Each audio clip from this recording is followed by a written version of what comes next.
Mała czarna to baza, którą każda stylowa kobieta może wzbogacić licznymi dodatkami, dostosowując ją do okazji. Chodźcie, ja pokażę Wam moją bazę. Relingi dachowe oraz przymocowane do nich belki poprzeczne to baza, którą każda aktywna osoba może wzbogacić o akcesoria dostosowane do okazji. Belki poprzeczne montuje się do relingów dachowych, dociskając je za pomocą dźwigni. Zastosowany tu profil montażu w kształcie litery T to jedno z najlepszych i najbezpieczniejszych rozwiązań. Belki stanowią bazę do zainstalowania dodatkowego wyposażenia transportowego, jak na przykład dachowy uchwyt na rower.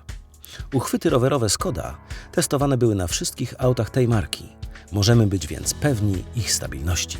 Niestety pogoda na rower nie trwa cały rok i zimą przerzucam się na narty, a wtedy znowu pomocne okazują się relingi i belki poprzeczne. Narty, deski snowboardowe lub dodatkowy bagaż przewozić można w kufrze dachowym zamykanym na klucz, mocowanym do belek nośnych bagażnika. Inną opcją jest uchwyt na narty. Jego też mocuje się do belek nośnych bagażnika. No i gotowe. Halo. Tak, ja już jestem spakowany. Jak to nie wiesz, jakie ubranie wziąć na stok? No, słyszałem, że mała czarna jest dobrą bazą. Skoda. Simply clever.